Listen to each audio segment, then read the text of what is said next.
What's up, guys? Matt here, coming at you with another quick video. This one we're going to take a look at some upgrades from Furitek for the Fury Wagon, or FX18, whichever one you want to call it.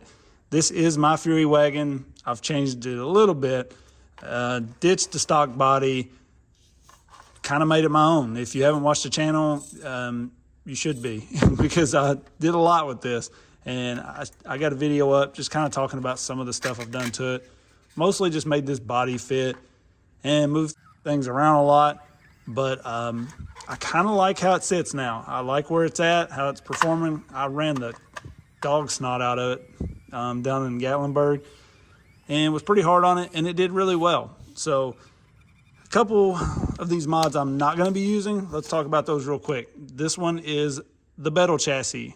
So if you don't like the stock body, you want to run just more of a cage style build, they now have this Beetle chassis, and you can pick it up for this truck.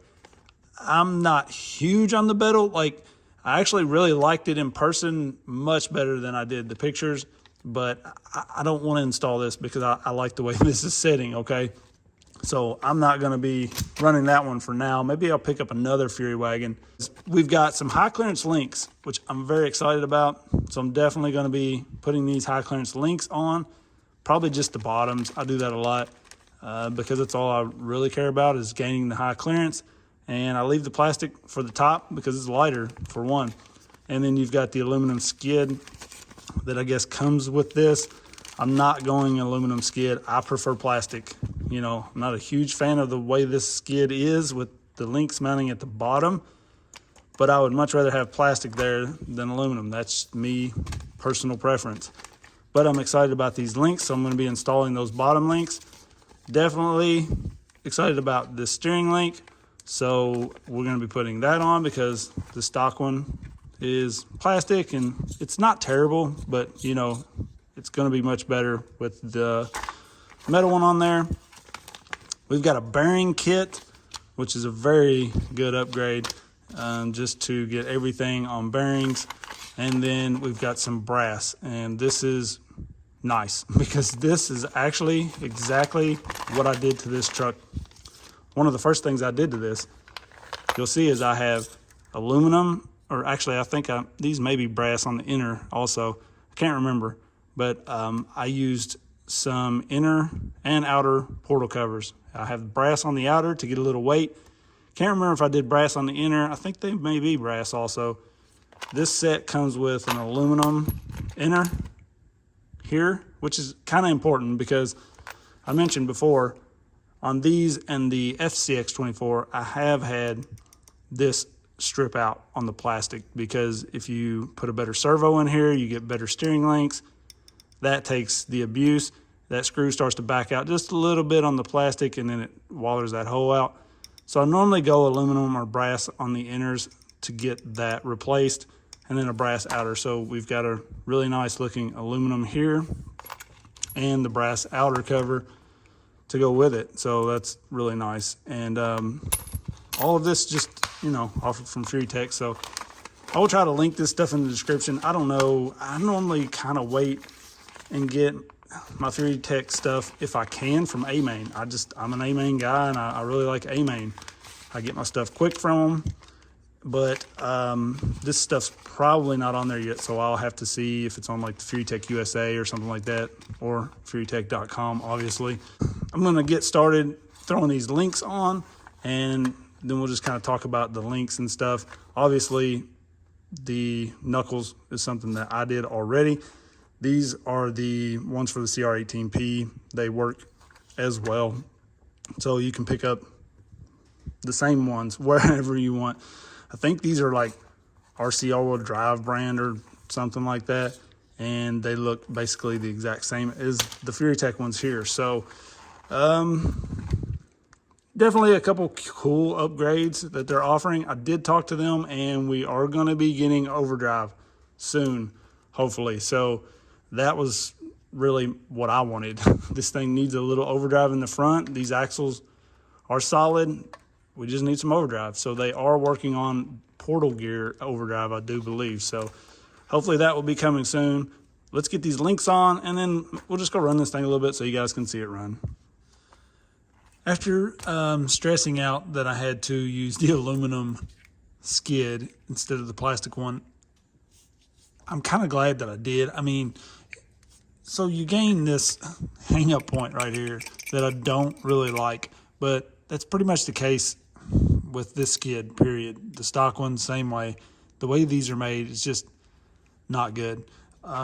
So you can see we gained, all of this clearance in here that normally we had a link running right through there.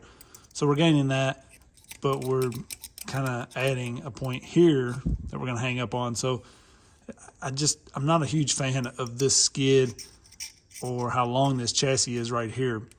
The rest of it is okay, but all of this is too much.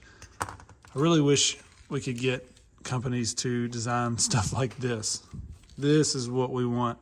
See how rolled and smooth that is? And this is a TRX4 transmission in here, or 4M, which is normally this awful thing that hangs on everything, right? So somebody hired Josh from Texoma. That's all I'm gonna say. No, but I think this may actually kind of help this truck, just because I was always hanging on this skid or this chassis here anyways.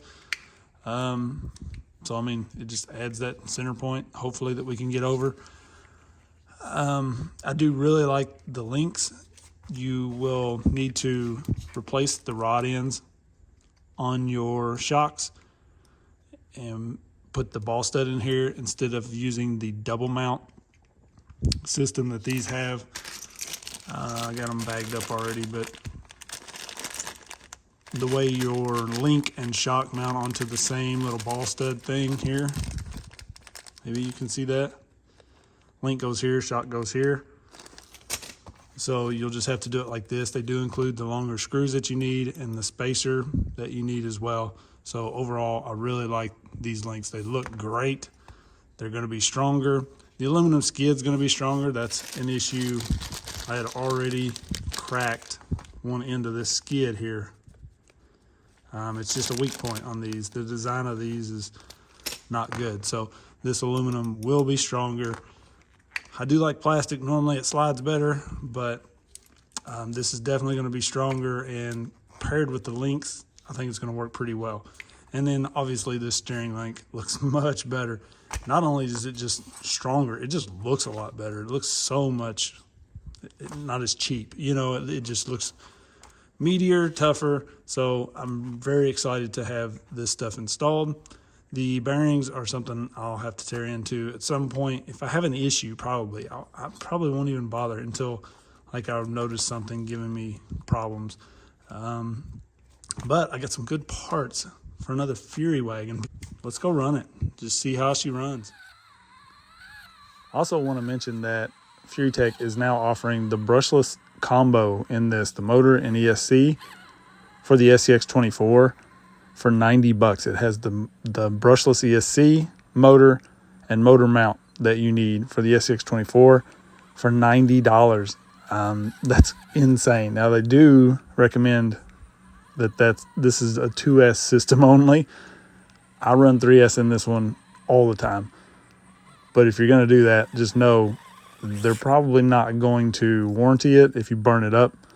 And you're definitely going to want to keep an eye on temperatures and that sort of thing. But, I ran 3S on this since I got it, and it's not had an issue. I'm still on the same exact motor that came in the thing, and it's been fine. Now, this motor is loud. I think it's just, part of the cheaper components in it. But it's been a great system. It's got good punch, very controllable, nice, great slow crawl. And it's just been really good. So I wanted to mention that as well. I'll link it in the description. But you can see this truck is crawling really well for being what it is. A stock, basically, hard body truck now. This does have a hard power wagon body on it, which just adds weight up top.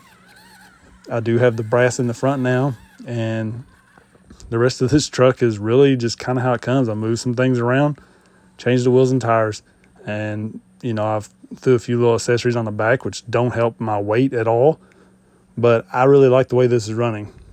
No, it's not going to go out and do like some lines that say my Slayer or something's going to do, but I prefer the looks of this a lot more than that as well. So you kind of, you know, pick and choose what you want, but this thing's running great. I think the weight of these links down low and the steering link in the front has only helped this thing. So once we get some overdrive for this truck, it's going to be great. There's a couple spots where I'll show you, I feel like overdrive would get me over the edge. But besides that, I think this thing's balanced out pretty well. I didn't even put the brass on the rear, and you can see there, downhills really well, especially for running that Power Wagon body. This is the FCX24 body, basically, and you guys know how that body can cause you to tumble just due to the weight of that thing. So very excited about how this thing's running, and honestly, I just need that overdrive.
This is another spot right here where really this body kind of hurts me, you know, just sitting kind of wide. I'm dragging the body on this, but you'll see it's still able to get this done, which is pretty impressive.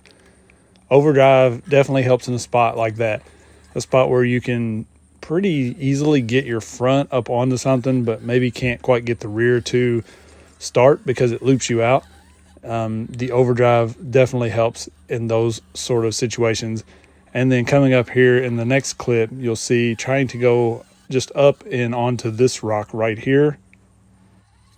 I feel like with some overdrive gears in the front or underdrive in the rear, either one, it's basically the same difference. If you're getting that front to spin just a little bit quicker, it will help you get started onto a spot just like this. It kind of helps that front dig in, which sucks the entire kind of chassis down a bit and just helps the rear to engage before it loops you out. So I'm looking forward to getting the overdrive gears installed in this, and then I'll be pretty well set with this one. You know, it does really, really well, like I said, for being what it is. Obviously, it's not just going to go kill every line, but it does most anything I pointed at, and I think it looks really good while doing it. And it's a $200 truck with a few basic mods, so that's pretty hard to beat. You guys let me know what you think about this one and these upgrades from Furitek. I'll link everything in the description, and I appreciate you guys watching. Peace.